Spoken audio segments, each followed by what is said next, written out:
எல்லாருக்கும் ஒரு மிகப்பெரிய வணக்கம். நாம் இன்றைக்கி இந்த வீடியோவில் என்ன பார்க்க போகிறோம் அப்படின்னு கேட்டிங்கன்னா, நம்ம எஸ்கேனோடைய நடிப்பில் அடுத்ததாக வெளியாகுள்ள படம் தான் டாக்டர். இந்த படத்தோடைய அஃபீஷியல் அப்டேட் எப்போ வெளிவரும் அப்படிங்கிற எதிர்பார்ப்பு அதிகமாகவே இருந்த நிலைமையில் நேற்று இந்த படத்தோடைய அப்டேட் அப்படிங்கிறது கேஜிஆர் ஸ்டுடியோ ஒன்று வெளியிட்டாங்க. இந்த ஒரு அப்டேட்டை பார்த்த எல்லாருக்குமே ஒரு குழப்பம். ஏன்னா இது தேட்டர் ஓடிடி அப்படிங்கிற இந்த ஒரு அப்டேட் இன்னமும் படக்குள்ள அஃபீஷியலாக வெளியிடவே இல்லை.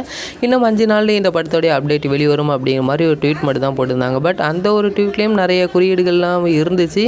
இருந்தாலும் இந்த படத்தோடைய அஃபீஷியல் அப்டேட் அப்படிங்கிறது ஆகஸ்ட் 2 அன்றைக்கி வெளியாகும் அப்படிங்கிற மாதிரி இப்போ சொல்லியிருக்காங்க. இந்த ஒரு படம் ஓடிடியாக இருந்துச்சு அப்படின்னா அதிகபட்சம் ஹாட்ஸ்டாரில் தான் வரணும், அப்படி இல்லைனா தேட்டர்கள் தான். ஆனால் ஹாட்ஸ்டாரில் இந்த ஒரு படம் கன்ஃபார்ம் அப்படின்னு சொன்னாங்க அப்படின்னா நாளைக்கு இதோடைய அஃபீஷியல் அனௌன்ஸ்மெண்ட் வெளிவர வாய்ப்புகள் இருக்குது. ஏன்னா இது வரைக்கும் ஹாட்ஸ்டார் வெளியிட்ட எல்லா படத்தோடைய அனௌன்ஸ்மெண்ட்டும் ஃப்ரைடே அன்றைக்கி வெளியிடுவாங்க, சண்டே அன்றைக்கி இதோடைய ட்ரெய்லரை வெளியிடுவாங்க.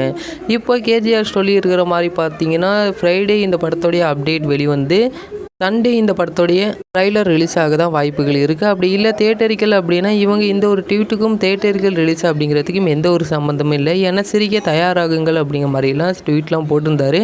ஏன்னா தேட்டரிக்கல் அனௌன்ஸ்மெண்ட் அப்படிங்கிறப்போ ஒரு போஸ்டர் மட்டும் தான் வெளியிடுவாங்க, அதுக்கு எதுக்கு சிரிக்கலாம் தயாராகணும் அப்படிங்கிற மாதிரி நிறைய கேள்விகள் இருந்தாலுமே கூட வெயிட் பண்ணி பார்க்கலாம். இதோடைய அஃபீஷியல் அனௌன்ஸ்மெண்ட் நாளைக்கே ஹாட்ஸ்டார் ரிலீஸ் பண்ணாங்க அப்படின்னா இந்த ஒரு படம் ஹாட்ஸ்டாரில் தான் வெளிவரும், அப்படி இல்லைன்னா தேட்டரிக்கல் தான்.